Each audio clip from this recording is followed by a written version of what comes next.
Hello students, welcome to Tiwari academy. तो अब हम प्रश्नावली 3.7 आरंभ करते हैं। चलिए सबसे पहले प्रश्न पर हम बढ़ते हैं। इस प्रश्न में आपको बोला गया है कि दो मित्रों अनी और बीजू की आयु में 3 वर्ष का अंतर है। यदि अनी के पिता धर्म की आयु अनी की आयु की दोगुनी है और बीजू की आयु अपनी बहन कैथी की आयु की दोगुनी है, तो आगे आपको कथन दिया हुआ है कि कैथी और धर्म की आयु का अंतर 30 वर्ष है।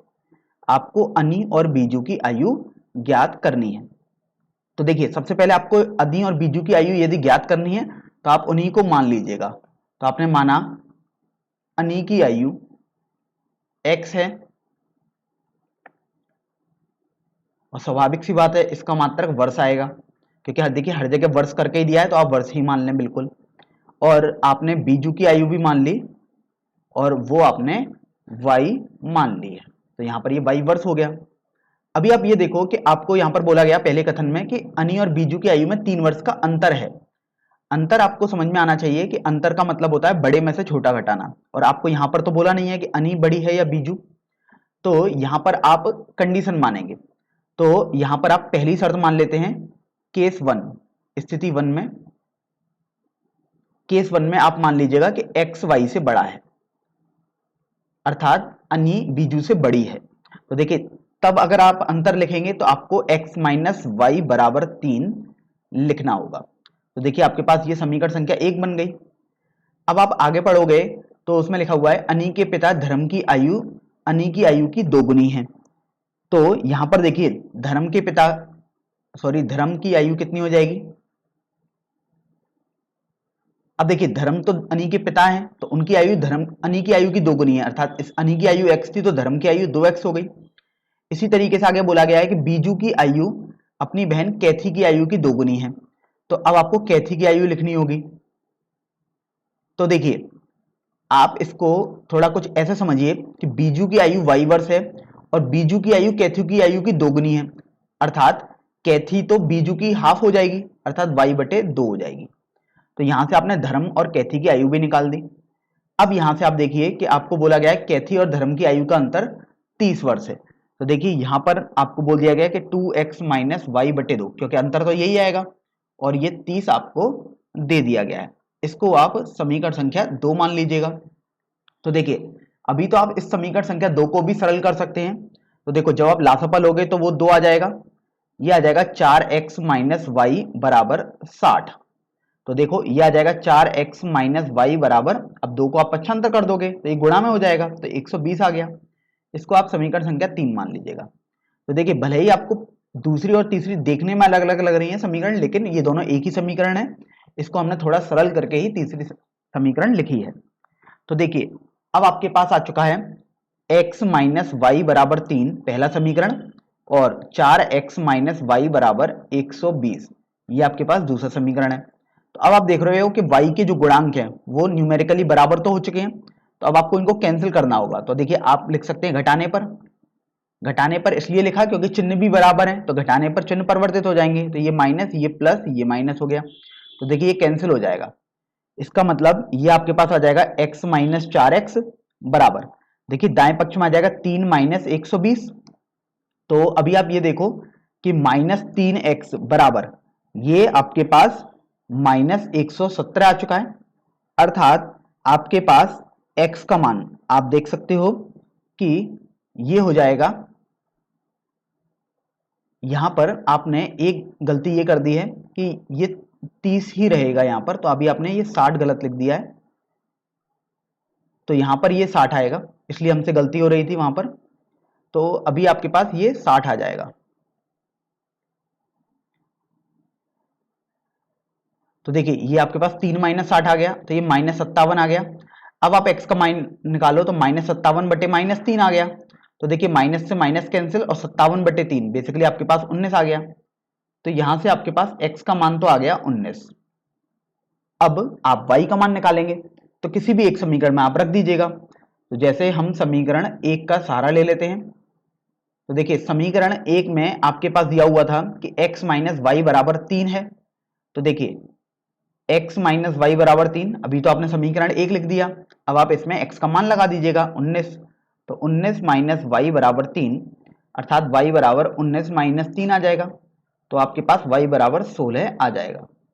तो इस पहले केस में जब आपने x y से बड़ा माना था, तो देखिए आपके पास अनी की आयु आई है 19 वर्ष। यहां अनी का मतलब है अनी की आयु, मैं लिख भी देता हूं पूरा एक बार। और आपके पास बीजू की आयु जो कि आपने y मानी थी, वो आपके पास 16 वर्ष आई है। तो इस तरीके से जब आपने x y से बड़ा माना तो आपके पास ये उत्तर आ चुके हैं।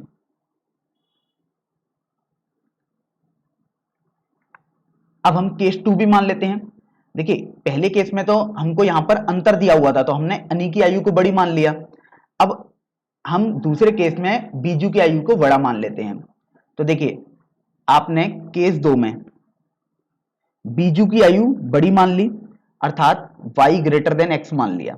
तो अब जो अंतर होगा, अर्थात बड़े में से छोटा घटाएंगे अब, तो वो आपके पास 3 आ चुका है। तो इसको आप समीकरण संख्या 5 बोल दीजिएगा। ये आपके ऊपर निर्भर करता है आप कौन सी समीकरण संख्या बोलते हैं।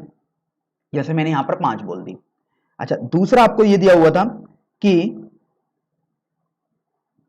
जो अनी के पिता धर्म की आयु है, अर्थात 2x माइनस, अगर कैथी की आयु देखेंगे तो y/2 आ जाएगी, और इनका अंतर आपके पास 30 था। तो आप देखो, ये जब आप इसको सरल करोगे, इसको आप समीकरण संख्या 6 मान लीजिएगा, लेकिन सरल करने पर ये 4x माइनस y/2 बराबर 30 आ गया। तो देखो 4x माइनस y बराबर 60 आ गया। अब इसको आप समीकरण संख्या 7 मान लीजिएगा। तो आप 5 और 7 को हल करो, तो देखिए माइनस एक्स प्लस वाई बराबर 3 लिख सकते हैं। देखिए 5वें समीकरण को, बस मैंने y का मान पहले बाद में लिख दिया है। देखिए 7वें को हम लिख सकते हैं 4x माइनस वाई बराबर 60। तो आप देखो जब आप इनको जोड़ेंगे तो जोड़ने पर आपके पास देखिए y से y ये कैंसिल हो जाएगा, तो इधर बचेगा माइनस एक्स प्लस 4x बराबर 3 प्लस 60। तो देखो ये 3x बचा बराबर 63, अर्थात x का मान 21 आ गया। अब ये तो आपके पास x का मान आ गया, अब y का मान और निकालना होगा। तो देखिए समीकरण संख्या 5 का आप सारा ले सकते हैं।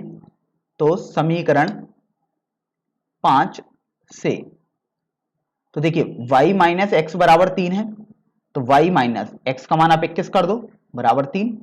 तो देखिए यहां से आपके पास y बराबर 24 आ जाएगा। तो आपने x और y यहां पर भी निकाल दिए। अतः दूसरे केस में आप बोल सकते हो कि अनी की आयु आपके पास हो जाएगी x अर्थात 21 वर्ष, और बीजू की आयु आपके पास y मानी थी आपने, और वो 24 वर्ष के बराबर हो जाएगी। तो इस तरीके से आप इस प्रश्न में 2 केस मानेंगे, क्योंकि आपको अंतर दिया गया था, आपको ये नहीं बताया गया कि कौन बड़ा है। तो अंतर का मतलब ये होता है कि बड़े में से छोटा घटाना है, तो आपने खुद से माना कि कभी अनी को बड़ा मान लिया और कभी बीजू को बड़ा मान लिया है। तो इस तरीके से ऐसे प्रश्नों को हल किया जाएगा। तो देखिए अब हम द्वितीय प्रश्न हल करते हैं। इस प्रश्न में आपको बोला गया है कि एक मित्र दूसरे मित्र से कहता है कि यदि तुम मुझे 100 दे दो तो मैं आपसे 2 गुना धनी बन जाऊंगा। जबकि दूसरा मित्र उत्तर देता है कि यदि आप मुझे 10 रुपए दे दें तो मैं आपसे 6 गुना धनी बन जाऊंगा। बताइए कि उनकी क्रमशः क्या संपत्तियां हैं। तो अभी आप ये देखो कि यहां पर आपको पहला मित्र और दूसरा मित्र ऐसे करके ही बोला गया है, कोई नाम नहीं बताया गया है। तो यहां पर लिख देता हूं प्रथम मित्र, और यहां पर मैंने लिख लिया द्वितीय मित्र। तो अभी आप ये देखो कि आपको प्रश्न में बोला गया है कि उनकी क्रमशः क्या संपत्तियां हैं, तो आपसे जो पूछा गया है आप उसी को मान लीजिएगा। तो माना प्रथम मित्र के पास संपत्ति या प्रथम मित्र की जो संपत्ति है वो आपने x मान ली। इसी तरीके से आप द्वितीय मित्र के पास संपत्ति भी मान लीजिएगा, वो आपके पास y हो गई। अब आपने ये मान लिया, तो अब आप स्टार्टिंग से कथन पढ़ेंगे। तो प्रथम मित्र ने बोला है दूसरे मित्र से कि यदि आप मुझे 100 दे दो। तो देखिए अभी प्रथम मित्र के पास x रुपए हैं और द्वितीय मित्र के पास y रुपए हैं। तो यहां पर पहले मित्र ने बोला कि आप मुझे 100 रुपए दे दो, तो ये 100 रुपए इसके पास एक्स्ट्रा आ गए। अब ये 100 रुपए आएंगे तो y दूसरे वाले मित्र से ही, तो आप इसमें से 100 रुपए कम कर देंगे और इसमें आपने 100 रुपए लगा दिए। जैसे आप ये समझ लीजिएगा किसी मित्र के पास 40 रुपए हैं और किसी दूसरे मित्र के पास 60 रुपए हैं। तो इस मित्र ने बोला है, पहले 40 रुपए वाले मित्र ने, कि आप मुझे 30 रुपए दे दीजिएगा, तो 30 रुपए इससे कम हो जाएंगे तो इसमें जुड़ जाएंगे। तो इसी तरीके से ये मैंने उदाहरण के तौर पर जैसे आपको बताया, वैसे ये यहाँ एक्स और वाई में हमने ये किया है। तो फिर बोला कि जब ये दे दिए रुपए तो वह आपसे 2 गुना धनी बन जाएगा। मतलब प्रथम मित्र कह रहा है कि वह इस बार दूसरे वाले मित्र से 2 गुना धनी बन जाएगा, अर्थात इसमें आपने 2 का गुणा कर दिया। तो ये आपके पास पहली कंडीशन हो चुकी है प्रश्न की। जो प्रश्न में पहली शर्त बोली आपने उसके हिसाब से समीकरण बनाया। तो अगर आप इसको सरल करोगे तो x + 100 बराबर 2y - 200 आ जाएगा। तो देखिए यहां से आपके पास आ जाएगा x - 2y बराबर, अब देखिए 100 है इधर और ये -200 है, 100 को आप पक्षांतर कर दो दाईं तरफ तो ये -300 आपके पास आ जाएगा। तो इसको आप समीकरण संख्या 1 मान लीजिएगा। अब बारी आती है कंडीशन 2 की, जो प्रश्न में शर्त दी हुई है दूसरी। देखिए उसमें आपको बोला गया है कि दूसरे मित्र ने उत्तर दिया है कि यदि आप मुझे 10 रुपए दे दें। तो देखिए दूसरे मित्र ने बोला कि, अर्थात वाई वाले ने बोला कि एक्स वाला मुझे 10 रुपए दे दे, तो वाई में हमने 10 रुपए दे दिए। अब ये 10 रुपए दिए तो एक्स नहीं होंगे, तो अब एक्स के पास 10 रुपए कम हो गए हैं। तो उसने बोला कि मैं आपसे 6 गुना धनी बन जाऊंगा। तो देखिए ये जो दूसरा मित्र है वो पहले मित्र का 6 गुना धनी है, अर्थात 6 का गुणा आपने पहले मित्र की संपत्ति में कर दिया है। तो बस अब आप इसको सरल करेंगे तो देखिए ये आ जाएगा 6x - 60 बराबर y + 10। तो देखिए 6x - y बराबर ये आपके पास 70 आ जाएगा। तो इसको आप समीकरण संख्या 2 मान लीजिएगा। तो अभी आप ये देखो कि यहां पर आप x और y में 2 समीकरण पा रहे हैं, रैखिक समीकरण है। तो यहां पर आपके पास 3 तरीके हैं, प्रतिस्थापन विधि, विलोपन विधि और वज्रगुणन विधि। तो यहां पर आप देखो कि आप कोई सी भी एक विधि यूज कर सकते हैं। जैसे मैं यहां पर विलोपन विधि का यूज करूंगा तो देखिए यहां पर आप पहले समीकरण में देखो तो x - 2y है और दूसरे समीकरण में 6x - y है। तो देखो यहां पर x है और यहां 6x है, तो पहले समीकरण में हम 6 का गुणांक कर देते हैं ताकि x के गुणांक दोनों समीकरणों में सेम बन जाए। तो समीकरण 1 में हमने 6 का गुणा कर दिया। तो देखिए आपके पास आ जाएगा 6x - 12y बराबर -1800 आ जाएगा। ध्यान रखें आपको दोनों पक्षों में गुणा करना होता है। तो आपने -300 में गुणा किया 6 का तो -1800 आ गया। अब दूसरे समीकरण को आप ऐसे ही लिखा रहने दें तो देखिए 6x - y बराबर 70 आ गया। तो आप देखो अब आप इन 6x वाले पदों को घटाएंगे तो घटाने पर लिख देते हैं हम, क्योंकि घटाने पर ही ये कैंसिल हो जाएंगे अर्थात 0 के बराबर आ जाएंगे। तो देखिए घटाने का मतलब होता था कि आप चिन्ह परिवर्तित कर देंगे। तो देखिए अभी प्लस है तो ये माइनस हो गया, ये माइनस है तो प्लस, यहाँ कुछ भी नहीं है अर्थात प्लस लिखा होता है, तो अब ये घटाने पर माइनस हो गया। तो देखिए ये तो आपके पास कैंसिल हो गए, आपके पास बचा -12y प्लस y बराबर -1800 -70। तो आप देखिए ये आपके पास बचा है -11y बराबर -1870। तो देखिए माइनस से माइनस आपने यहाँ पर कैंसिल कर दिया तो y बराबर आपके पास आ जाएगा 1870 बटे 11। तो जब आप इसको सॉल्व करोगे तो 11 एकम 11, 7 और 0, तो y का मान 170 आ गया आपके पास। अब देखिए आपने y का मान तो निकाल लिया, अब आपको x का मान भी निकालना होगा। तो किसी भी एक समीकरण में आप रख सकते हैं। जैसे मान लीजिएगा हम समीकरण 2 का सहारा ले लेते हैं। तो समीकरण 2 से अब देखिए 6x - y बराबर 70, ये आपके पास दिया हुआ है, 6x बराबर 70 प्लस y हो जाएगा। तो देखिए 6x बराबर 70 प्लस y का मान 170 अर्थात 6x बराबर 240। तो देखिए x बराबर 240 बटे 6 अर्थात 40 आ जाएगा। तो यहां से आपने x और y के मान भी ज्ञात कर लिए। अब आप प्रश्न में देखो कि प्रश्न में आपको बोला गया था, यहां पर 170 है ये पूरा, आपको बोला गया कि क्रम से उनकी संपत्तियां आपको बतानी है। तो देखिए आपने प्रथम मित्र के पास जो संपत्ति मानी थी वो तो x मानी थी, जबकि आपके पास x देखिए क्या आ रहा है, x आपके पास यहां पर 40 आ रहा है। तो देखिए x का मान आपके पास 40 आ जाएगा और द्वितीय मित्र के पास संपत्ति आपने y मानी थी, तो देखिए ये आपके पास y का मान 170 आ जाएगा। अब यहां पर यह बात आती है कि मात्रक क्या हो सकता है, क्योंकि संपत्ति का, तो आप देखिए प्रश्न में कहीं भी आपको रुपए या पैसे कुछ भी नहीं बोला गया है, तो आप केवल 40 इकाई भी लिख सकते हैं या 40 ऐसा भी छोड़ सकते हैं। क्योंकि आप देखो 100 दे दें, यहां पर आपको कुछ भी नहीं बताया गया कि 100 पैसे हैं या रुपए हैं, इसी तरीके से देखिए 10 दे दें तो 10 में भी आपको कुछ नहीं बताया गया कि रुपए हैं, पैसे हैं, पौंड है, डॉलर है, क्या है। तो यहाँ पर आप इसको ऐसे ही लिखा रहने देंगे, तो ये आपके बेसिकली आंसर हो जाएंगे। बस यहाँ पर आपको एक बात ये ध्यान रखनी है कि यहाँ पर इस प्रश्न में जैसे आपको संकेत बताया गया था, जब आप परीक्षा में जाएंगे तो संकेत तो आपको नहीं दिया गया होगा, लेकिन यदि आप इस प्रश्नावली को अभी सॉल्व कर रहे होंगे तो अगर आप संकेत का सहारा लेंगे तो आप यहाँ पर ध्यान रखें कि x किसकी मानी गई है और y किसकी आपके पास मानी गई है, क्योंकि यहाँ पर आपको बताया नहीं गया, बस संकेत ऐसे ही दे दिया गया है। तो ये आपको खुद सोचना होगा कि x का मान क्या है और y द्वितीय मित्र के पास संपत्ति है या प्रथम मित्र के पास संपत्ति है। तो इस तरीके से आप इसको हल कर देंगे। अब हम प्रश्न संख्या 3 पर बढ़ते हैं। तो देखिए प्रश्न संख्या 3 में आपको बोला गया है कि एक रेलगाड़ी कुछ दूरी समान चाल से तय करती है।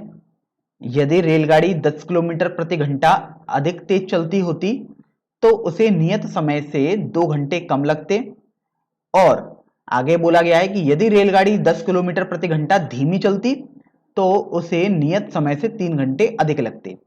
आपको बताना है कि रेलगाड़ी द्वारा तय की गई क्या दूरी होगी। तो देखिए यहां पर आपके पास रेलगाड़ी द्वारा तय की गई दूरी पूछी गई है, तो आप सबसे पहले इसी को मान लीजिएगा। माना रेलगाड़ी द्वारा तय दूरी, आपने इसको x मान लिया। अब बात आती है कि x का मात्रक क्या होगा। तो देखिए आप दूरी का मात्रक आपको प्रश्न में किलोमीटर पहले ही दे रखा है, तो आप किलोमीटर यहां पर लिख देंगे। अब यहां पर यह बात आती है कि रेलगाड़ी की चाल को यहां पर नहीं बताया गया है, तो आप रेलगाड़ी की चाल को भी मान लीजिएगा। तो रेलगाड़ी की चाल आपने मान ली यहां से y किलोमीटर प्रति घंटा, क्योंकि आप देखो चाल आपको किलोमीटर प्रति घंटा में ही दी हुई है, तो आप प्रश्न में जो दिया होता है उसी की तरह की चाल या कुछ भी मात्रक मानते हैं। तो देखिए आपने तय दूरी मान ली और चाल मान ली। तो अभी आप ये देखो कि जब आपको कोई भी कंडीशन नहीं दी गई होगी तो आपने फॉर्मूला पढ़ा था चाल बराबर दूरी बटे समय। तो यहां से आप देखो कि आपके पास जो समय आ जाएगा वो आ जाएगा दूरी बटे चाल के बराबर। तो देखिए आपके पास समय जो होगा वो आ जाएगा, दूरी आपके पास x मानी है और चाल आपने y मान ली है, तो समय x बटे y घंटे आ जाएगा, क्योंकि समय का मात्रक जब आप सॉल्व करोगे तो घंटा ही आएगा।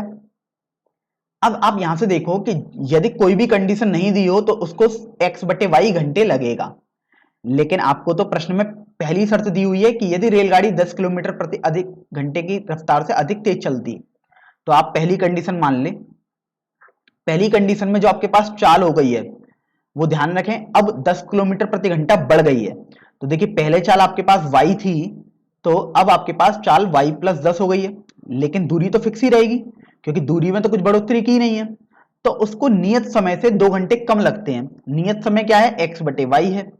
तो देखिए जब आप फॉर्मूले में लगाएंगे तो आपके पास आ जाएगा x बटे y माइनस 2 बराबर, क्योंकि देखिए ये टोटल समय था नियत समय, इसमें से 2 घंटे कम लगे, बराबर दूरी आपके पास फिक्स है x और चाल आपके पास y प्लस 10 हो जाएगी। तो देखिए आप इसको पहले सरल कर लीजिएगा, आपने समीकरण तो बना लिया, बस आपको इसको सरल करना है। तो देखिए यहां से आपके पास ये हो जाएगा x बटे y प्लस 10 माइनस x बटे y बराबर माइनस 2 आ गया यहां से। तो देखो अब आप यहां पर इसको लिख सकते हैं, x कॉमन ले सकते हो आप, ये x है आपके पास, x कॉमन लिया तो देखो 1 बटे वाई प्लस 10 माइनस 1 बटे वाई, ये आपके पास माइनस 2 के बराबर हो गया। तो यहां से आप देखो कि आपके पास x जब आप लासापा लोगे तो ये आ जाएगा y माइनस वाई माइनस 10 बटे y गुणा वाई प्लस 10 बराबर माइनस 2। तो देखो y और माइनस वाई ये कैंसिल हो गए आपके पास, तो आपके पास बचा है माइनस 10x बटे y प्लस 10 बराबर माइनस 2। तो देखो माइनस से माइनस कैंसिल और 2 से ये 10 5 बार कैंसिल हो गया। तो इस तरीके से आपके पास आ जाएगा y स्क्वायर प्लस 10y। आपने देखिए तिरछा गुणा किया है तो इसका गुणा आप इधर कर दोगे, इधर तो कुछ भी नहीं अर्थात 1 बचा है, बराबर 5x आपके पास आ गया। इसको आप समीकरण संख्या 1 मान लीजिएगा। अब यहां पर आते हैं कि दूसरे कथन में आपको क्या बोला गया है। तो दूसरे कथन में आप देखिए, आपको बोला गया है कि यदि रेलगाड़ी 10 किलोमीटर प्रति घंटा धीमी चलती तो उसे नियत समय से 3 घंटे अधिक लगते। तो देखिए, अब दूसरी कंडीशन में जो आपको चाल दी गई है वो आपके पास दी गई है 10 किलोमीटर प्रति घंटा कम। तो देखिए, चाल सबसे पहले तो आपने इसको देखिए, आपने माना था चाल y, तो अब 10 किलोमीटर प्रति घंटा धीरा करना है आपको, तो y माइनस 10 कर देंगे। तो आपने चाल y माइनस 10 लिख दी। अब आप देखो कि आपको बोला गया है कि जो समय था, नियत समय तो आपके पास x बटे वाई है, उससे 3 घंटे कम लग रहा है, सॉरी 3 घंटे ज्यादा लग रहा है, आपको बोला गया है, आप देख सकते हैं 3 घंटे अधिक लग रहे हैं। तो आप x बटे वाई प्लस 3 लिख देंगे। दूरी आपके पास देखिए x है और चाल आपके पास y माइनस 10 है। तो देखिए, आपने सेकंड कंडीशन को भी बखूबी लिख दिया। बस आप इसको सरल करके एक नया समीकरण बनाएंगे। तो देखिए, आपके पास ये हो जाएगा x बटे वाई माइनस 10 माइनस एक्स बटे वाई बराबर 3।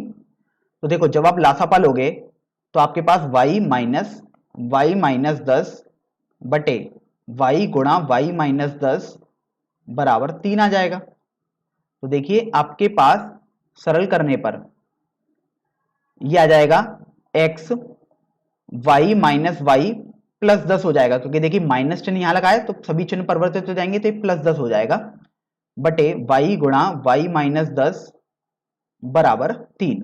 तो देखिए, माइनस वाई और ये प्लस वाई आपके पास कैंसिल हो गए, आपके पास बचा है 10x बराबर। अब देखिए, इसका आप पक्षांतर करेंगे तो ये आप बोल सकते हो तिरछा गुणा करोगे, तो ये आ जाएगा 3 गुणा वाई स्क्वायर माइनस 10 वाई के बराबर। अब यहां पर आप इसको समीकरण संख्या 2 बोल दीजिएगा। तो आप ये देखो कि आपके पास 5x का मान आया है वाई स्क्वायर प्लस 10 वाई, और यहां पर आपके पास 10x का मान आया है 3 गुणा वाई स्क्वायर माइनस 10 वाई। तो अब आप x का मान समीकरण संख्या 1 से उठा सकते हैं, 5x का मान। तो देखिए, आप इसको लिख सकते हो 2 गुणा 5x, आपने 10x को ऐसे लिख दिया, 3 गुणा वाई स्क्वायर माइनस 10 वाई, ये आपने समीकरण 2 को ही लिखा है अभी। अब आप देखिए समीकरण 1 की सहायता से,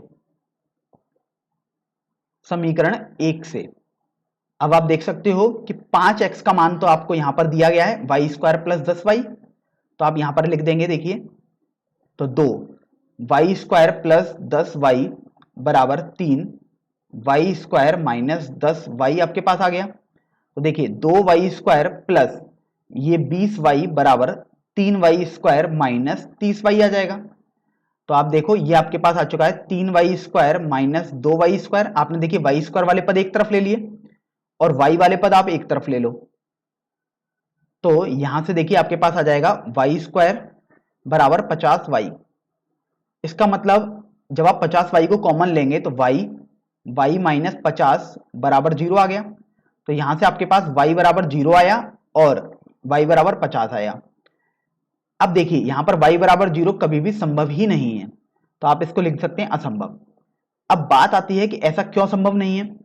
तो देखिए, y आपने माना था यहां पर रेलगाड़ी की चाल को। अब रेलगाड़ी की चाल यदि 0 हो जाएगी तो इस प्रश्न का कोई मतलब ही नहीं है, क्योंकि जब 0 हो जाएगी तो रेलगाड़ी चलेगी ही नहीं, तो इनका कोई औचित्य नहीं रहा कि 10 किलोमीटर अधिक तेज कर दें या कम कर दें, क्योंकि 0 यदि चाल करी और 10 किलोमीटर कम कर देंगे तो आप माइनस 10 किलोमीटर प्रति घंटा की रफ्तार से थोड़ी चला सकते हैं रेलगाड़ी को, तो वो तो हमेशा धनात्मक स्पीड से ही चलेगी। तो इसलिए ये असंभव हो गया, अर्थात आपके पास y बराबर 50 आपका उत्तर हो जाएगा। अब लेकिन आप देखिए, आपको तो दूरी बतानी थी कि वो दूरी कितनी तय करेगी, तो आप किसी भी एक समीकरण में रख दीजिएगा। जैसे यहां पर अगर हम समीकरण 2 का सहारा भी ले सकते हैं, तो देखिए समीकरण 2 से देखिए आपको दिया हुआ है यहां पर 10x बराबर 3 गुणा वाई स्क्वायर माइनस 10 वाई। तो देखिए यहां से 10x बराबर 3 गुणा वाई स्क्वायर माइनस 10 वाई। तो आप देखो, ये 10x हो गया, 3 वाई स्क्वायर अर्थात 50 का स्क्वायर, ये आपके पास 2500 आ गया, माइनस 10 वाई अर्थात ये 500 आ जाएगा, क्योंकि 10 गुणा 50 करोगे तो 500 आएगा। 10x बराबर 3 गुणा, जब आप इनको हल करोगे तो आपके पास ये 2000 आ जाएगा। तो आप देखिए x बराबर आपके पास 6000/10 अर्थात 600 आ जाएगा। तो इस तरीके से आपने x का मान भी निकाल दिया जो कि आपके पास 600 आया है। अब आप ये देखो कि आपको तो बोला गया था कि कितनी दूरी वो रेलगाड़ी तय करेगी, तो इसका मतलब ये हुआ कि उसका मान तो आपने x किलोमीटर माना था, तो इसका मतलब रेलगाड़ी 600 किलोमीटर दूरी तय करेगी। तो ये आपका उत्तर हो जाएगा।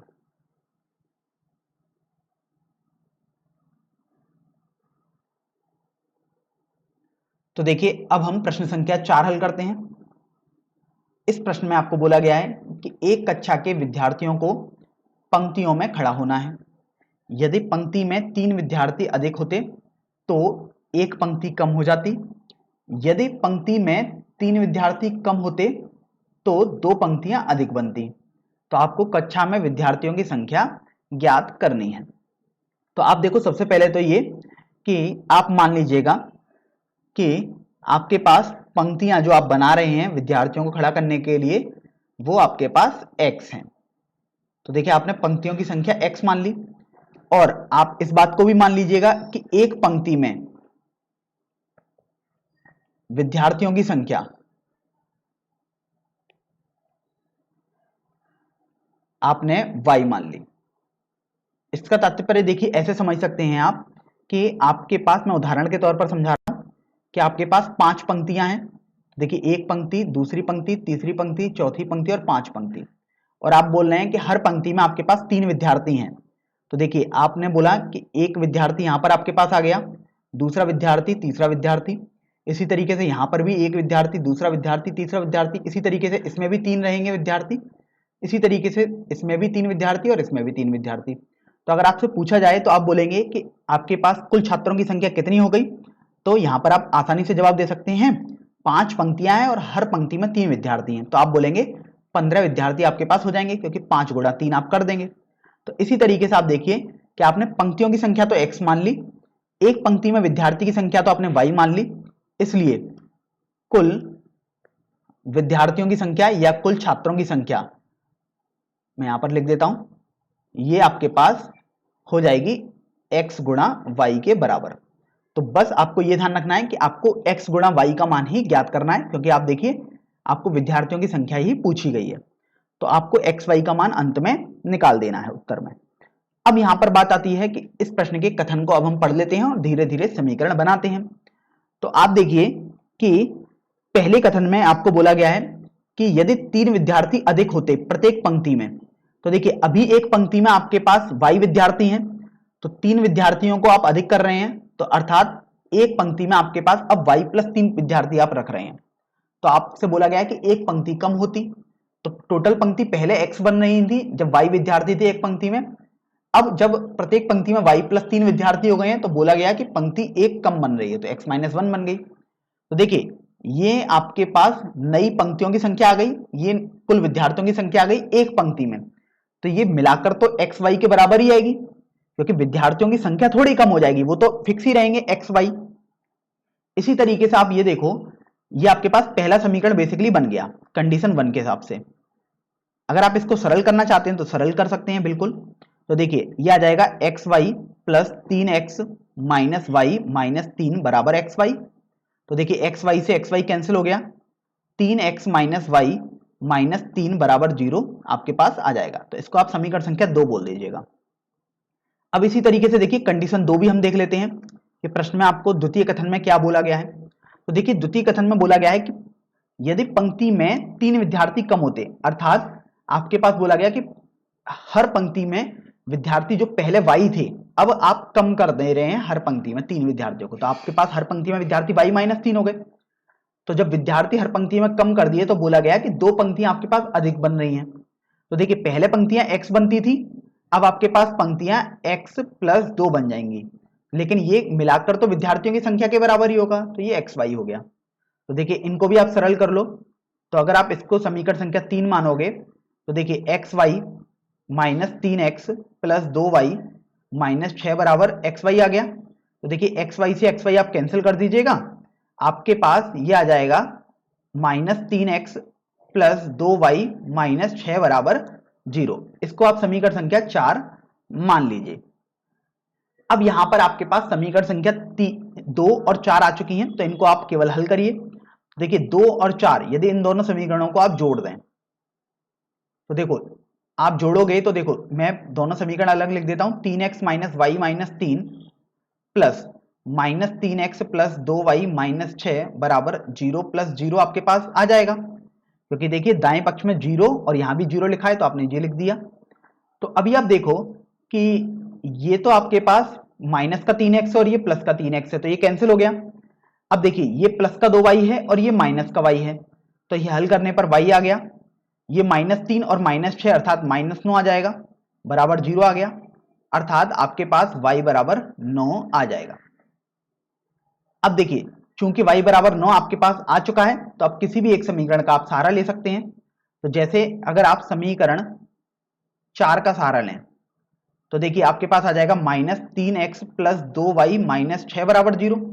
अब आप y का मान 9 रख दीजिएगा, तो -3x प्लस 9 रखेंगे यहां पर तो 18 माइनस 6 बराबर 0। 3x बराबर देखिए आपके पास 12 आ गया, अर्थात x का मान 4 आ जाएगा। तो आपने यहां से x और y के मान भी ज्ञात कर लिए। आपके पास देखिए x का मान तो आया है 4 और y का मान आपके पास 9 आया है। तो आप देखिए आपको तो बोला गया था कि आपको कुल विद्यार्थियों की संख्या ज्ञात करनी है, तो वो 4 गुणा 9 अर्थात 36 आ जाएगा। इसका मतलब कुल विद्यार्थी उस कक्षा में 36 हो जाएंगे। चलिए अब हम अगले प्रश्न पर बढ़ते हैं, अर्थात प्रश्न संख्या 5 पर। तो देखिए प्रश्न संख्या 5 में आपको बोला गया है कि एक त्रिभुज ABC में जो कोण C है वो 3 गुना है कोण B के बराबर, बराबर 2 कोष्टक में कोण A प्लस कोण B है। त्रिभुज के तीनों कोणों को आपको ज्ञात करना है।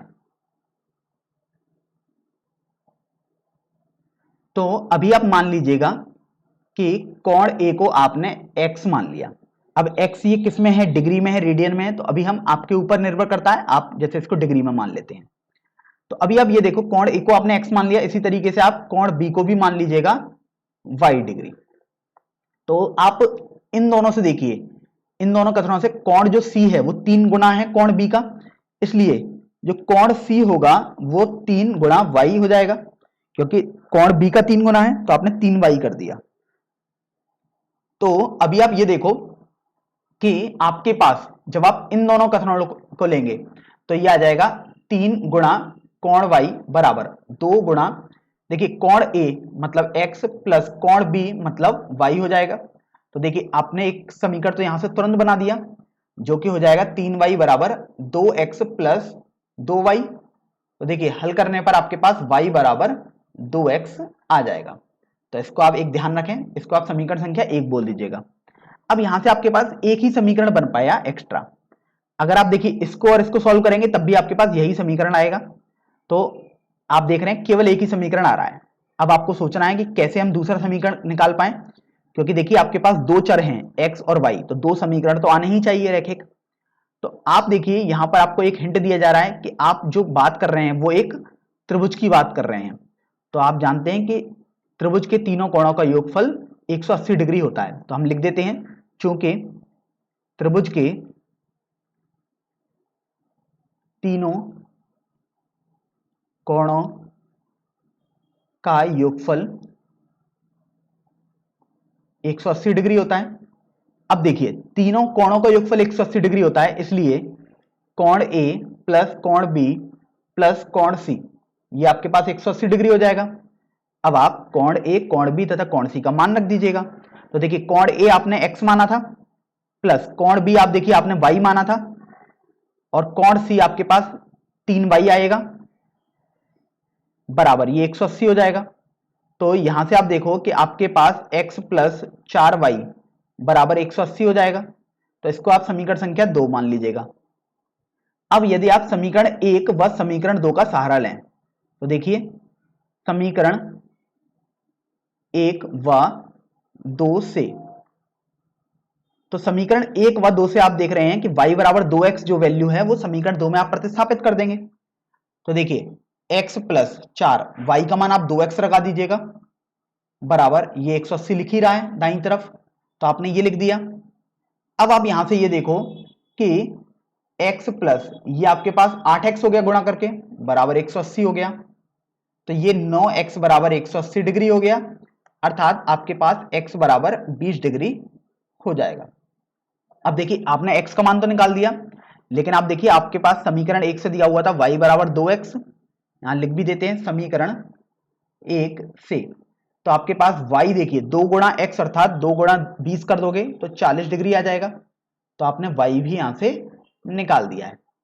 अब यहां पर आपने देखिए आपने तो कोण A को x माना था, अर्थात कोण A बराबर आपके पास 20 डिग्री हो जाएगा, कोण B आपके पास 40 डिग्री हो जाएगा, और कोण C आपने माना था 3 गुणा कोण Y के बराबर, क्योंकि ये आपने माना नहीं था बल्कि आपको ये तो दिया हुआ था, देख सकते हैं आप, कोण C 3 गुना है कोण B के बराबर, अर्थात कोण C आपके पास 3 गुना कोण B, अर्थात 40 का 3 गुना यदि आप करोगे तो 120 डिग्री हो जाएगा।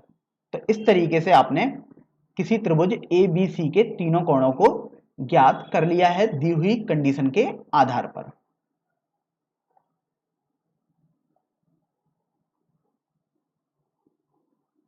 तो देखिए अब हम प्रश्न संख्या 6 हल कर लेते हैं।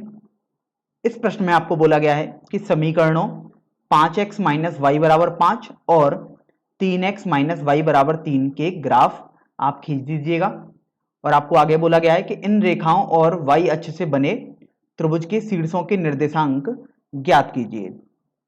जबकि देखिए तीसरा भाग इसका एक तरीके से दिया हुआ है कि इस प्रकार बने त्रिभुज का क्षेत्रफल का परिकलन कीजिए, अर्थात आपको त्रिभुज का क्षेत्रफल भी ज्ञात करना है। तो देखिए सबसे पहला समीकरण तो आपके पास दिया हुआ है 5x माइनस वाई बराबर 5, और इधर देखिए एक दूसरा समीकरण मैं लिख देता हूं 3x माइनस वाई बराबर 3।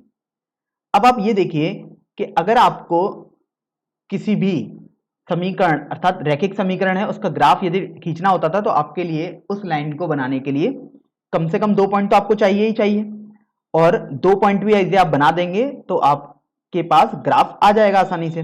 तो देखिए इसमें हम 2 पॉइंट सबसे पहले निकालते हैं। तो एक बार देखिए आप x को 0 मान लीजिएगा, तो आप देखिए आपके पास ये हो जाएगा माइनस वाई बराबर 5, अर्थात y का मान -5 हो जाएगा।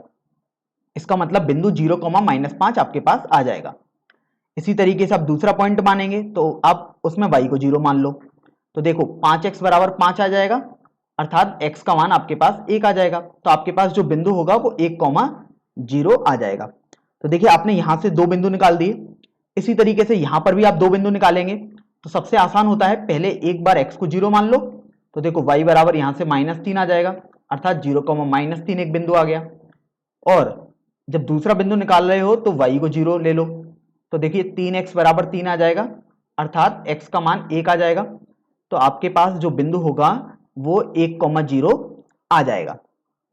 तो अभी आप ये देखो कि अगर आपको ग्राफ बनाना है तो आप सबसे पहले x अक्ष और y अक्ष बनाएंगे। तो देखिए हमने यहां पर x अक्ष बना दी एक, और इसी तरीके से अब हम एक y अक्ष भी बना देते हैं। तो देखिए x अक्ष और y अक्ष हमने दोनों यहां पर बना दी हैं। फिर आप देखिए अगर आपको ये वाली लाइन बनानी है तो अभी मैं लाल पेन से बनाऊंगा। तो 0, -5 एक बिंदु है, 1,0 भी एक बिंदु है। तो देखिए 0, -5 ये कोई बिंदु है, और एक बिंदु आपको दिया हुआ है 1,0। तो अभी आप देखो यदि आप लाइन बनाना चाहोगे तो आप इन दोनों पॉइंट्स को ज्वाइन कर देंगे। तो देखिए अगर आप इन दोनों पॉइंट्स को ज्वाइन कर देंगे तो आपके पास कुछ ये ऐसी लाइन आ जाएगी। यहां पर इसको मैं एक बार ढंग से बना देता हूं।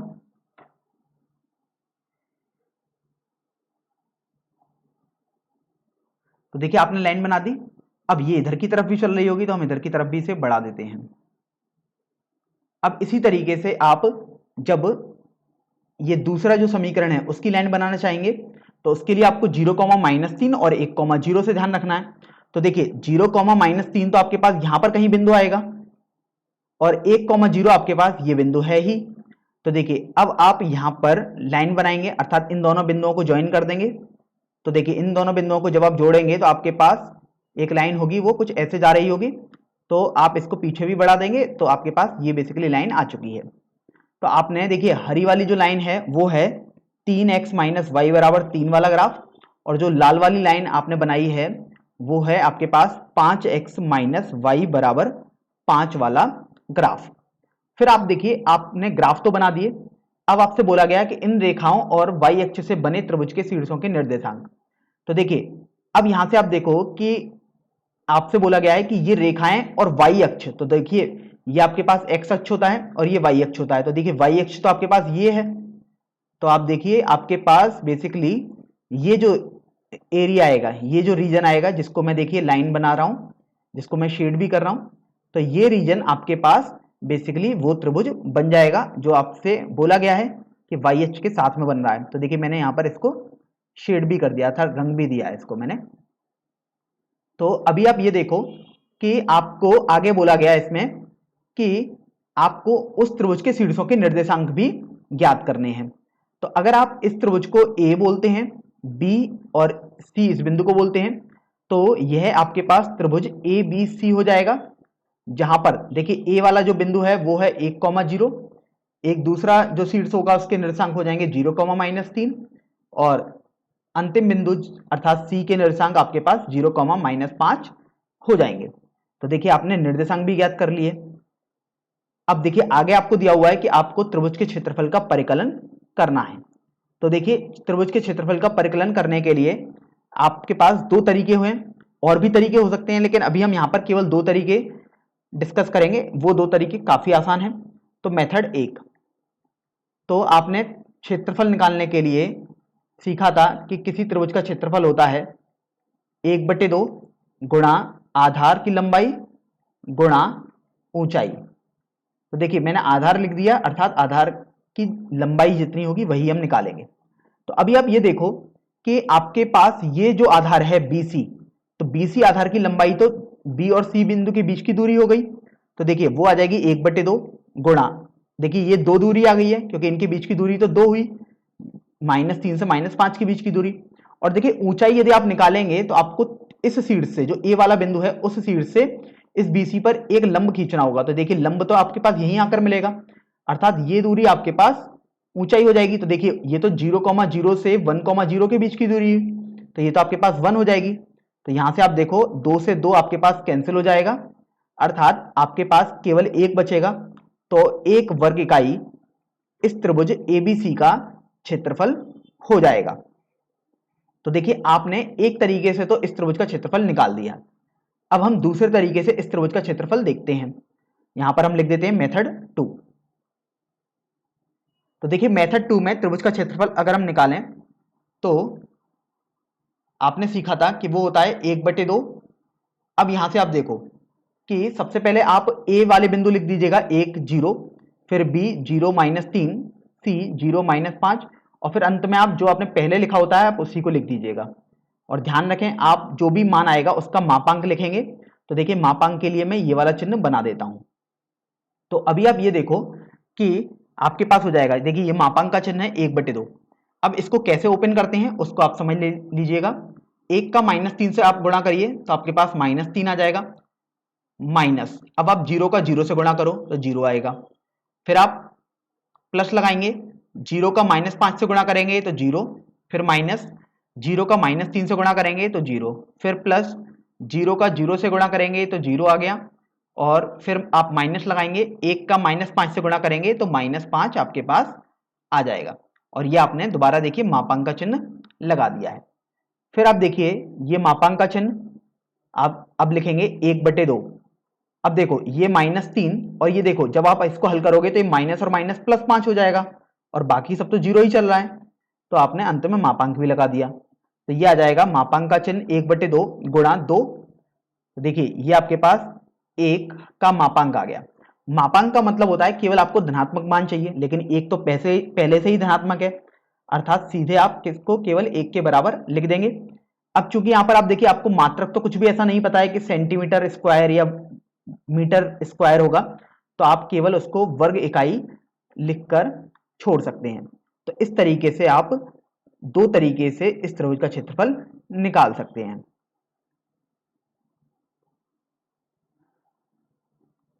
तो अब देखिए हम प्रश्न संख्या 7 हल करेंगे। इस प्रश्न में आपको बोला गया है कि निम्न रैखिक समीकरणों के युग्मों को हल कीजिए। और आप देखिए आपके पास यहां पर 5 भाग दिए हुए हैं, 1 2 3 4 तथा 5। देखिए सबसे पहले हम पहले भाग को हल करेंगे। तो इसमें आपको देखिए एक युग्म दिया हुआ है, अर्थात दो समीकरण दिए हुए हैं, p x plus q y बराबर पी माइनस क्यू, तथा दूसरा समीकरण है q x minus p y बराबर पी प्लस क्यू। तो अभी आप ये देखो कि पहला भाग आपके पास ये लिखा हुआ है। अब यहां पर आप इन दो रैखिक समीकरणों को तीन तरीके से हल कर सकते थे। एक तो आपके पास प्रतिस्थापन विधि रहती थी, एक विलोपन विधि रहती थी, और एक आपके पास वज्रगुणन विधि रहती थी। तो ये पूरा इस बात पर निर्भर करता है कि आप कौन सी विधि यूज करना चाहते हैं। देखिए यहां पर आपको कोई भी बोला नहीं गया है कि आप किसी भी तरीके से हल कर सकते हैं इसको। तो देखिए अब यहां पर यदि हम वज्रगुणन विधि को उपयोग में लाएं, तो सबसे पहले मैं x लिख दिया मैंने, फिर मैंने लिखा माइनस वाई बटे। अब देखो ध्यान रखो, सबसे पहले तो आप इसको ऐसे लिखोगे p x plus q y minus p minus q बराबर 0। इसी तरीके से आप इसको लिखोगे q x minus p y minus p plus q बराबर 0। तो देखिए अब आप एक बट्टे करके भी लिख दोगे। फिर आप देखो यदि आपको x के नीचे लिखना है तो आप x वाले पदों को हटा दीजिएगा अभी। तो आप जब x वाले पदों को हटा दोगे तो आपके पास जो गुणांक बचेंगे वो होंगे q माइनस का p माइनस क्यू। तो देखिए मैं लिख देता हूं q minus p minus Q, आपने लिख दिया। फिर आप देखिए माइनस p बचा है इधर, और आपके पास बचा है माइनस का p प्लस क्यू। इसी तरीके से अब देखिए आपने x के नीचे तो लिख दिए पदों को, अब आप y के नीचे पदों को लिखेंगे। तो आप अब y वाले पदों को हटा दो, तो आपके पास बाकी बचे हुए गुणांक लिख देंगे p और माइनस का p माइनस क्यू। तो आपने p लिख दिया, माइनस का p माइनस क्यू भी लिख दिया। अब देखिए यहां पर q बचा है, और यहां पर देखिए माइनस का p प्लस क्यू आपके पास बच गया। अब देखिए आपने y वाले पदों को भी लिख दिया जो माइनस y के नीचे आने थे। अब आप अचर पदों को लिखेंगे। तो देखिए अब इनको आप हटा दीजिएगा, तो आपके पास जो गुणांक होंगे वो p q q तथा माइनस p बच जाएंगे। तो इस तरीके से आपने x माइनस वाई तथा एक के नीचे पदों को लिख दिया है। तो देखिए अब आप यदि इनको सरल करोगे तो x बटे, अब देखो q का माइनस p प्लस क्यू से गुणा करोगे तो आपके पास minus p q minus q square आ जाएगा। और देखिए फिर आप माइनस का चिन्ह लगाएंगे और अब इन दोनों का गुणा कर देंगे। तो देखो माइनस और माइनस तो प्लस हो जाएगा यहां पर, तो आपके पास केवल बचेगा P square minus p Q बराबर माइनस वाई बटे। अब आप यहां पर देखो कि आप p का इससे गुणा करोगे माइनस का p प्लस क्यू से, तो ये आ जाएगा minus P square minus p q, minus का चिन्ह। अब आप देखिए q का इससे गुणा करोगे तो ये आपके पास आ गया minus p Q plus q square बराबर 1 बटे। अब आप यहां से देखो कि p का माइनस p से गुणा करेंगे तो माइनस पी स्क्वायर, और q का q से गुणा करेंगे तो क्यू स्क्वायर आ गया। तो इस तरीके से आपके पास ये आ जाएगा। अब देखिए अगर आप इनको हल करोगे तो देखो मैं यहां पर लिख देता हूं x बटे। अभी आप ये देखिए कि ये माइनस और ये माइनस, ये प्लस का पी क्यू बन जाएगा, और ये माइनस का पी क्यू है तो ये तो बेसिकली कैंसिल हो जाएगा। तो आपके पास बचेगा minus P square minus q square बराबर माइनस वाई बटे। अब आप यहां पर गौर करिए तो देखिए ये माइनस का पी क्यू है और ये माइनस और माइनस करके प्लस का पी क्यू बन जाएगा, तो ये भी आपके पास कैंसिल हो जाएगा। तो ये माइनस का P square minus q square बच जाएगा बराबर 1 बटे माइनस का पी स्क्वायर माइनस का क्यू स्क्वायर आपके पास हो जाएगा। तो देखिए सबसे पहले आप इस वाले पद और इस वाले पद को ले लेंगे, तो आपके पास आ जाएगा x बटे माइनस कॉमन लिया तो P square plus q square बराबर 1 बटे, इधर भी देखिए माइनस कॉमन लिया तो आपने p square plus q square बचा। तो आप देखो माइनस से minus cancel, p square plus q square से आपके पास p square plus q square cancel हो जाएगा। तो इस तरीके से आपके पास x का मान 1 आ जाएगा। अब चूंकि आपको तो हल करना था अर्थात y का मान भी निकालना है, तो अभी आप देखो इस वाले पद को ले लेंगे दूसरे वाले को, और एक अचर पद के जो नीचे लिखा होता है उसको ले लेंगे। तो ये आ जाएगा माइनस वाई बटे minus common p square plus q square बराबर 1 बटे minus common p square plus q square. तो आप देखिए माइनस से माइनस कैंसिल हो जाएगा, p square plus q square से p square plus q square cancel हो गया, तो आपके पास माइनस वाई बराबर 1 बचा है। अर्थात y का मान आपके पास -1 हो जाएगा। तो इस तरीके से आपने इस भाग में x तथा y दोनों का मान ज्ञात कर लिया है। चलिए अब हम दूसरे भाग पर बढ़ते हैं। तो देखिए अभी हम थोड़ा एक लाइन खींच देते हैं ताकि आसानी हो आपको हल करने में। तो देखिए यहां पर आपको समीकरण दिए हुए हैं ax प्लस बी वाई बराबर सी, ये पहला समीकरण है, और दूसरा समीकरण दिया हुआ है bx प्लस ए वाई बराबर 1 प्लस सी। तो देखिए यहां पर भी आपके ऊपर निर्भर करता है कि आप कौन सी विधि से इसको हल करें। तो देखिए अभी मैं इसको किसी दूसरी विधि से हल करता हूं और मैं उसको विलोपन विधि से हल करता हूं। तो विलोपन विधि में आपने सीखा था कि आप या तो x का गुणांक या y का गुणांक बराबर बनाने का प्रयास करते हैं। तो देखिए यहां पर x के गुणांक a है, यहां पर b है, तो ये बराबर तो नहीं है। इसी तरीके से देखिए y का गुणांक यहां b है और यहां पर a है, ये भी बराबर नहीं है। तो आपको बराबर बनाना है, इसका मतलब कुछ ना कुछ गुणा तो करना ही पड़ेगा। तो देखिए अगर मैं x के गुणांक को बराबर बनाऊं तो समीकरण एक में यदि आप b का गुणा कर दें तो देखिए आपके पास एक समीकरण आएगा, उसको अभी हम लिख देंगे। तथा अब देखो इसी तरीके से आप समीकरण 2 में, अब देखो आपने समीकरण 1 में तो b का गुणा किया तो ये बेसिकली a b बन जाएगा, भले ही हम लिखेंगे बाद में, लेकिन अभी आप समझिए। तो इसी तरीके से आपको ये x का गुणांक बराबर बनाना है तो इसमें आप a का गुणा कर देंगे। तो देखिए आपके पास हो जाएगा ए बी एक्स, क्योंकि आपने पहले समीकरण में b का गुणा किया है। तो देखो ये बी स्क्वायर वाई हो जाएगा बराबर, देखिए b का गुणा यहां पर करेंगे तो b गुणा c आ गया आपके पास। इसी तरीके से आपने द्वितीय समीकरण में देखिए a का गुणा किया है तो देखिए ये आपके पास ए बी एक्स हो जाएगा, ये आपके पास देखिए ए स्क्वायर वाई हो जाएगा, और यहां पर आप देखो a का गुणा करने पर a प्लस ए सी आपके पास आ जाएगा। तो आप ये देखिए कि अगर आप इसको घटा देते हैं तो देखिए माइनस हो जाएगा, यहां भी माइनस और यहां भी आपके पास माइनस हो जाएगा। तो देखिए ये तो आपके पास टर्म कट जाएगा, तो आपके पास बचेगा B square minus a square एक कोष्टक में गुणा वाई बराबर बी सी माइनस ए सी के बराबर। तो आप देखिए यहां से आपके पास y का मान हो जाएगा बी सी माइनस ए सी बटे b square minus a square के बराबर। तो इस तरीके से आपके पास y का मान आ जाएगा। अब यहां पर आप देखिए आपको x का मान भी निकालना होगा, तो किसी एक समीकरण में आप y का मान रख दीजिएगा। तो देखिए जैसे पहला समीकरण है आपके पास ax प्लस बी वाई बराबर c। तो देखिए समीकरण 1 से आपके पास दिया हुआ था समीकरण 1 में ax प्लस बी वाई बराबर c।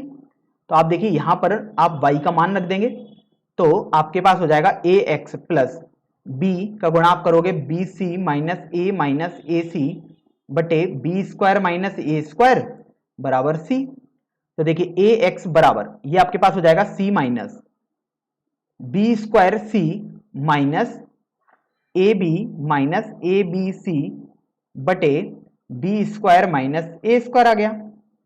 तो आप ये देखो कि जब आप लासापा लोगे तो लासापा तो B square minus a square ही आएगा, तो आप उसको लिख दीजिएगा पहले, अर्थात आपको सी में गुणा B square minus a square का करना पड़ेगा। तो ये आ जाएगा B square c minus a square c minus b square सी, क्योंकि देखिए ये माइनस का चिन्ह है और ये कोष्टक लग रहा है, अर्थात सभी चिन्ह परिवर्तित हो जाएंगे। तो प्लस ए बी सी आपके पास यहां से आ गया। तो आप ये देखो कि आपके पास ये बी स्क्वायर सी माइनस का और ये बी स्क्वायर सी प्लस का कैंसिल हो जाएगा, तो यहां से आपके पास बचेगा ए एक्स बराबर। अब देखो जो भी आपके पास ये 3 पद अंश में रह गए हैं उन सभी में ए कॉमन आप ले पा रहे हैं, तो आपके पास आ जाएगा बी माइनस ए सी प्लस बी सी बटे b square minus a square. तो आप देख सकते हैं यहां से आपके पास a से a कैंसिल हो जाएगा, अर्थात आपके पास अब देखिए x का मान आसानी से आ जाएगा जो कि हो जाएगा b माइनस ए सी प्लस बी सी बटे b square minus a square के बराबर। तो इस तरीके से आपने x का मान भी यहां पर निकाल दिया है।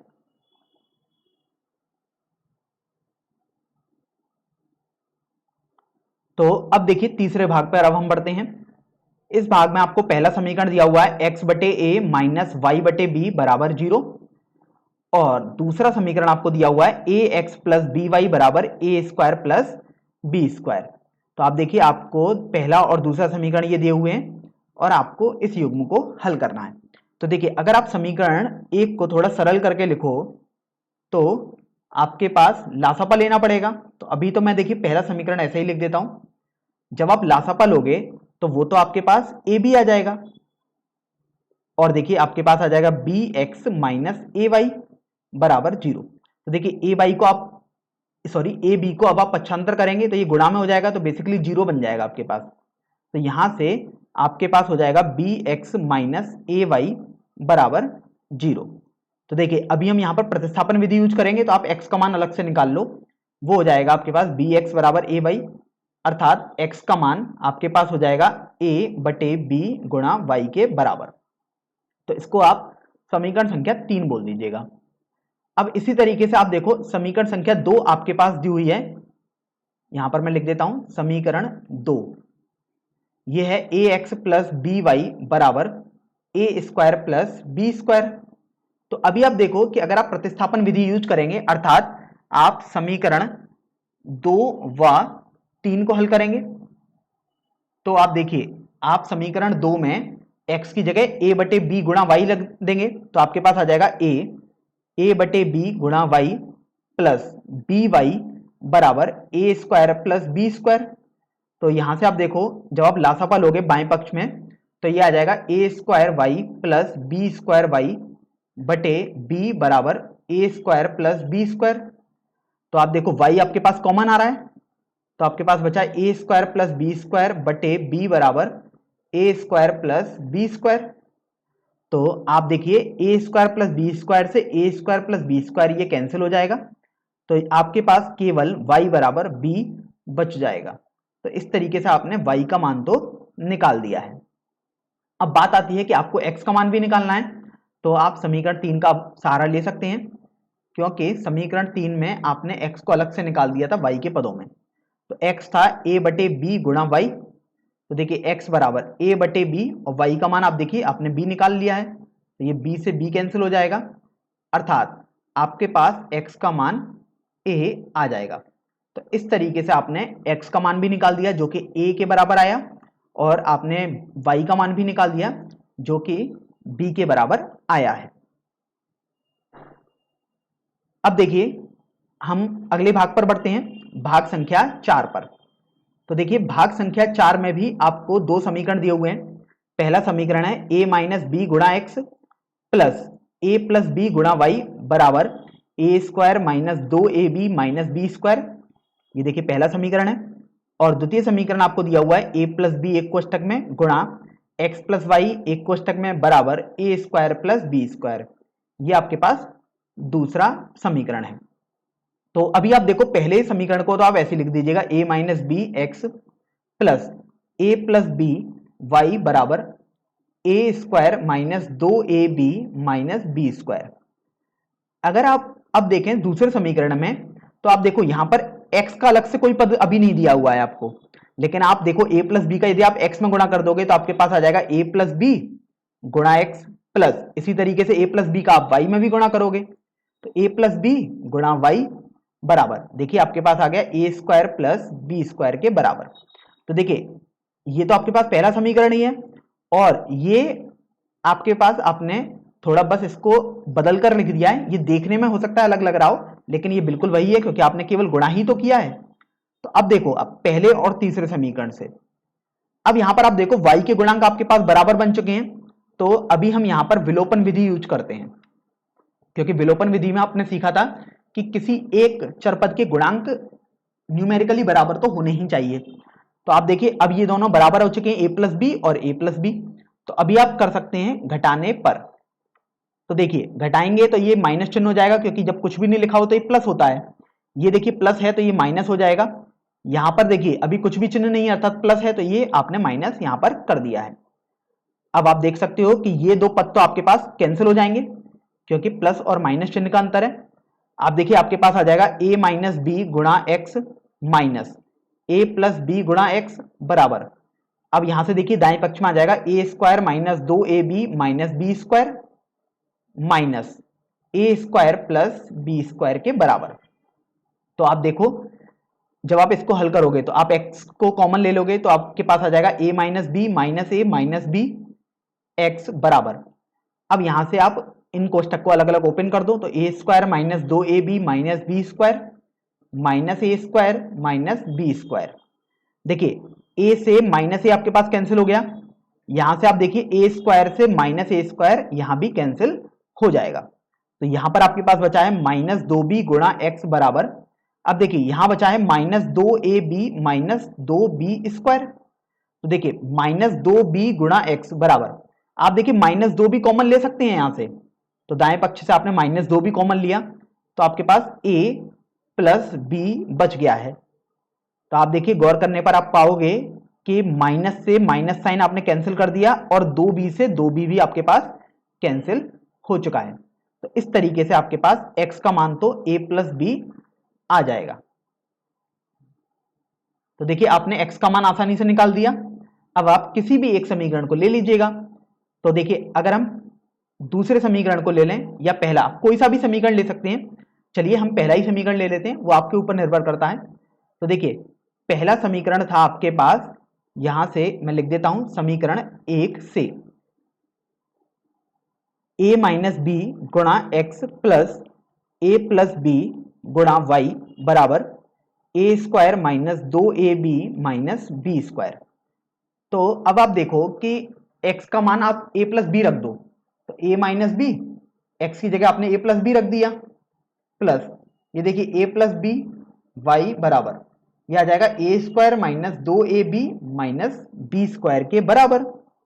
तो अभी आप ये देखो कि जब आप इन दोनों को गुणा करोगे तो आपने कक्षा 9 में एक सर्वसंख्या पढ़ी थी कि a माइनस बी गुणा ए प्लस बी हो जाता है ए स्क्वायर माइनस बी स्क्वायर के बराबर, a प्लस बी वाई ये चल ही रहा है बराबर a square minus 2ab minus b square हो गया। तो आप देखो कि अगर आप इस ए स्क्वायर को और माइनस बी स्क्वायर को दाईं तरफ पक्षांतर कर देंगे तो आपके पास केवल ए प्लस बी वाई रह गया इधर बाईं तरफ, ये हो जाएगा a square minus 2ab minus b square minus a square plus b square हो जाएगा। तो देखिए क्योंकि प्लस का ए स्क्वायर था तो देखिए माइनस का बन गया, ये माइनस का बी स्क्वायर था तो आपके पास ये प्लस का बी स्क्वायर हो गया। तो आप देख सकते हो ए स्क्वायर से माइनस का ए स्क्वायर कैंसिल और माइनस का बी स्क्वायर से प्लस का बी स्क्वायर आपके पास कैंसिल हो जाएगा। तो देखिए इस तरीके से आपके पास बचेगा a प्लस बी गुणा वाई बराबर माइनस का 2ab, अर्थात y बराबर माइनस का 2ab बटा a प्लस बी आपके पास हो जाएगा। तो देखिए इस तरीके से आपने यहां पर y का मान भी निकाल दिया और इससे पहले आप देख सकते हो कि आपने x का मान भी निकाल दिया था जो कि a प्लस बी के बराबर आया था।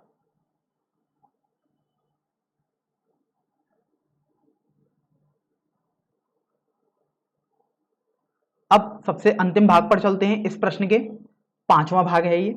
इसमें आपको देखिए पहला समीकरण दिया हुआ है कि 152x माइनस 378y बराबर माइनस 74, और देखिए दूसरा समीकरण आपको दिया हुआ है कि माइनस 378x प्लस 152y बराबर माइनस का 604। तो आप देखिए आप सबसे पहले इन दोनों समीकरणों को लिख लीजिएगा, तो 152x माइनस 378y बराबर माइनस का 74 आपको दिया हुआ है, और देखिए दूसरा समीकरण दिया हुआ है माइनस का 378x प्लस 152y बराबर माइनस का 604। अब आप यहां पर एक बात गौर करिए कि देखिए अब ये दो समीकरण हैं, आप तीन विधि से हल कर सकते थे, एक होती है प्रतिस्थापन विधि, एक है विलोपन विधि और एक आपके पास हो जाएगी वज्रगुणन विधि। अब यहां से आप देखो आपके पास संख्याएं कुछ काफी बड़ी लिख रही हैं, और यदि आप देखेंगे तो एक तरीका और है, लेकिन वो कोई ऐसा तरीका नहीं है कि आप हर सवाल में लगा सकते हैं। बेसिकली आप समझ सकते हैं इस सवाल में उस तरीके से काफी आसान हो जाएगा। तो देखिए जैसे आप यदि इन समीकरण अर्थात पहले समीकरण में से दूसरा समीकरण घटा दें, तो देखिए ये भी माइनस है तो प्लस हो गया, ये माइनस और ये प्लस हो जाएगा। तो देखो 152x और प्लस 378x, तो मैं यहां ऐसे लिख देता हूं। इसी तरीके से आप देखो ये माइनस का चिन्ह है और ये भी माइनस का चिन्ह है, तो 378 प्लस 152 y आ गया बराबर, अब देखिए ये माइनस का 74 और ये आप देखो प्लस का 604 बन चुका है, तो ये आपने लिख दिया। अब आप यहां पर देखो कि 152 प्लस 378 यदि आप ये जोड़ोगे तो आपके पास 530 आ जाएगा और ये x हो गया, माइनस इसी तरीके से देखिए ये भी तो आपके पास 530 ही आ जाएगा, y बराबर अगर आप 604 में से 74 घटाएंगे तो वो आपके पास 530 ही दे देगा। तो आप देखो 530 अब आपके पास कॉमन आ रहा है तो x माइनस वाई बराबर 530 हो गया। तो देखिए 530 से 530 कैंसिल हो गया, तो आपके पास यहां से बच जाएगा x माइनस वाई बराबर 1। तो इसको आप समीकरण संख्या 3 बोल दीजिएगा। अब यहां पर आप देख पा रहे हैं कि क्यों आपने ये वाली विधि यूज करी, क्योंकि देखिए x माइनस वाई बराबर 1 काफी सरल समीकरण आपको पास आ चुका है। आप इसको इसके बिना भी हल कर सकते थे वैसे। चलिए अब हम आगे बढ़ते हैं। तो देखिए अब आपके पास तीसरा समीकरण आ गया और आप एक या दो किसी एक समीकरण को और उठा लीजिएगा। तो देखिए अगर हम पहले समीकरण को ले लें तो यहां से आप देखो प्रतिस्थापन विधि यदि यूज करोगे तो x बराबर 1 प्लस वाई आ गया और पहला समीकरण आपके पास दिया हुआ है कि 152x माइनस 378y बराबर माइनस 74 है। तो अब आप बस x का मान 1 प्लस वाई यहां पर लगा दीजिएगा। तो देखिए 152 x का मान आपने 1 प्लस वाई लगा दिया माइनस 378y बराबर माइनस 74 आपके पास आ गया है। देखिए तो देखो जब आप इसको हल करोगे तो 152 प्लस 152y माइनस 378y बराबर माइनस का 74 आ गया। अब आप यहां पर ये देखिए कि आप 152 को दाईं तरफ पक्षांतर कर दे रहे हैं तो आप इन दोनों को तो हल करेंगे ही। तो ये आपके पास माइनस का 226y आपको दिखाई दे रहा है और ये दाईं तरफ हो जाएगा माइनस 74 माइनस 152। तो अगर आप इसको दोबारा हल करोगे मतलब सरल करोगे तो माइनस 226y बराबर, अब देखिए यदि आप इनको हल करोगे तो ये भी माइनस 226 ही आ जाएगा। तो आप देखिए माइनस से माइनस तो आपके पास कैंसिल हो गया और 226 से 226 भी कैंसिल हो गया, तो आपके पास y का मान 1 आ जाएगा। तो अब चूंकि आपने y का मान निकाल दिया है और आपको तो हल करना है अर्थात x का मान भी निकालना होगा, तो अब आप इसका सहारा ले सकते हैं। तो आपने निकाला था x बराबर 1 प्लस वाई, तो अब आप y का मान रख दीजिएंगे 1, तो x बराबर 1 प्लस 1 आ जाएगा अर्थात x का मान आपके पास 2 आ जाएगा। तो इस तरीके से आपने y और x के मान निकाल दिए हैं।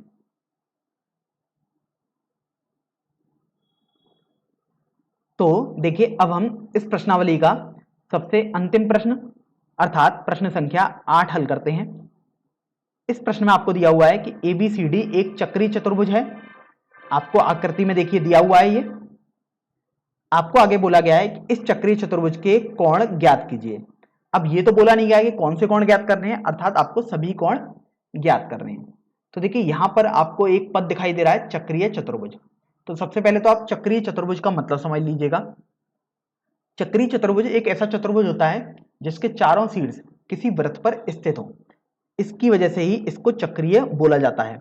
तो जैसे आपके पास बहुत सारे उदाहरण हो सकते हैं। देखिए जैसे आपने एक एक वृत्त बनाया, अब आप इस वृत्त के पर कोई भी 4 शीर्ष ले लीजिएगा। तो आपने देखिए ये जैसे 4 शीर्ष मान लिए, तो अगर आप इनको जोड़ देंगे इन सभी चारों शीर्षों को, तो देखिए ये जो आपके पास शीर्ष बना है ये आपके पास चक्रीय चतुर्भुज कहलाया जाएगा। एक और आप देखिए आकृति देख सकते हो, अगर आपने एक ये ले लिया, एक ये ले लिया, एक यहां पर पॉइंट ले लिया और एक पॉइंट यहां पर ले लिया, तो अगर आप इनको जोड़ेंगे तो देखिए आपके पास कुछ ऐसा चतुर्भुज आ जाएगा। तो ये भी आपके पास एक चक्रीय चतुर्भुज ही कहलाया जाएगा क्योंकि इसके चारों शीर्ष आप देख पा रहे हैं इस वृत्त पर ही स्थित है। तो अब आपको देखिए चक्रीय चतुर्भुज तो समझ में आ गया। अब चक्रीय चतुर्भुज की एक प्रॉपर्टी होती है, उसको अब हम समझ लेते हैं। तो आपने कक्षा 9 में भी सीखा था कि चक्रीय चतुर्भुज के सम्मुख कोणों का योगफल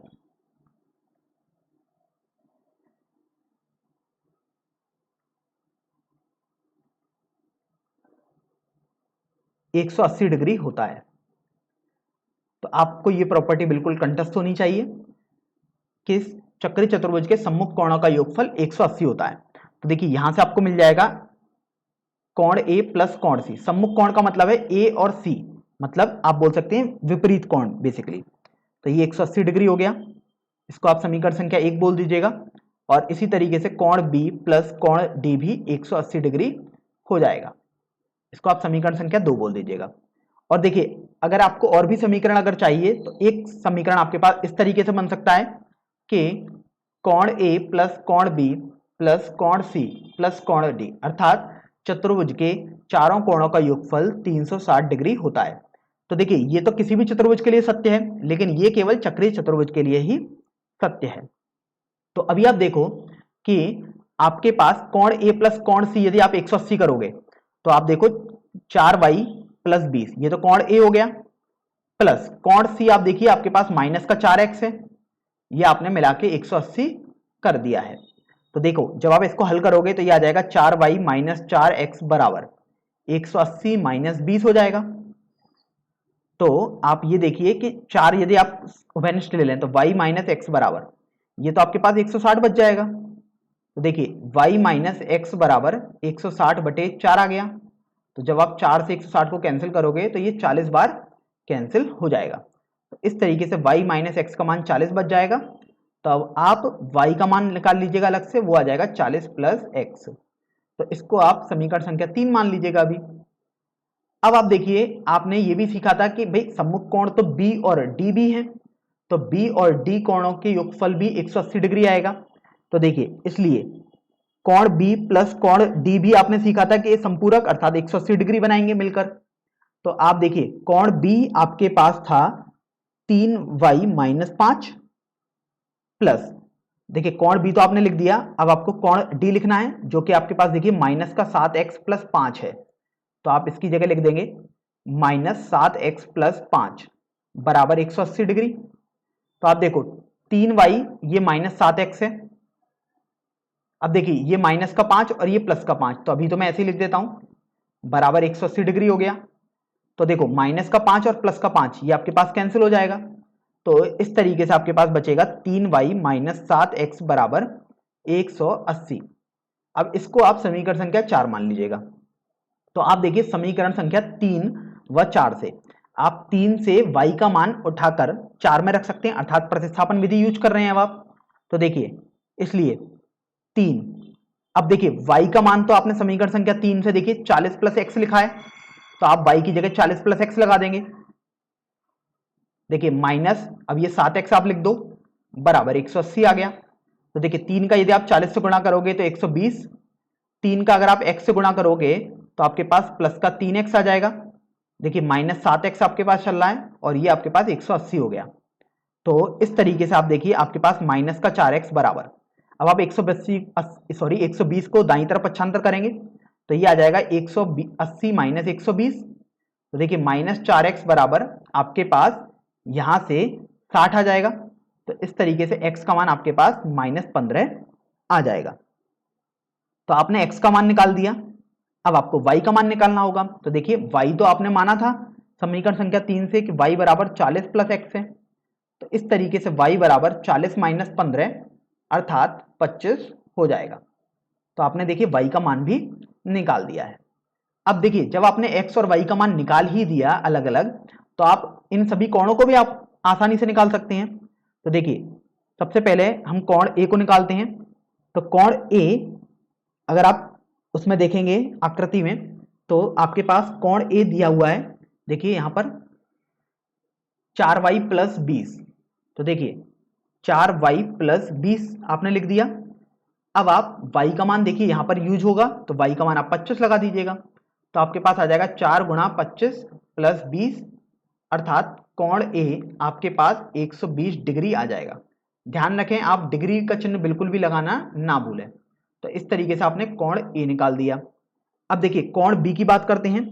तो कोण B में आपको दिया हुआ है 3y माइनस 5। तो कोण B है 3y माइनस 5। तो आप देखो y का मान आप 25 दोबारा लगा दोगे तो 3 गुणा 25 माइनस 5 आ जाएगा।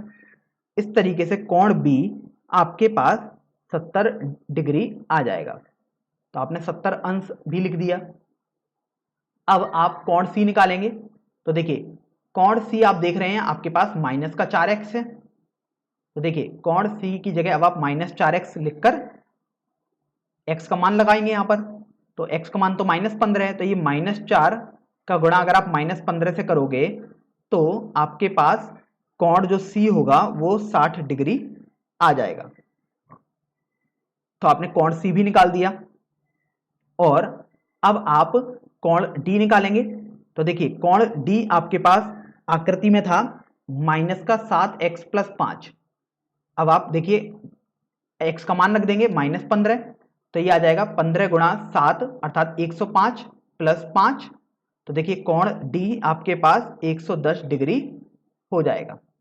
तो इस तरीके से आपने इस चक्रीय चतुर्भुज के चारों कोण ए, बी, सी तथा डी ज्ञात कर लिए हैं। अगर आप अपने उत्तर की जांच भी करना चाहते हैं तो आप इन चारों कोणों को जोड़ सकते हैं। ये आपके पास 360 डिग्री आने चाहिए तथा सम्मुख कोणों का योगफल 180 डिग्री आना चाहिए। तो देखिए सम्मुख कोण ए और सी थे, इनका योगफल 180 डिग्री आ रहा है। इसी तरीके से कोण बी और कोण डी को भी यदि आप जोड़ेंगे तो 180 डिग्री ही आपके पास आएगा।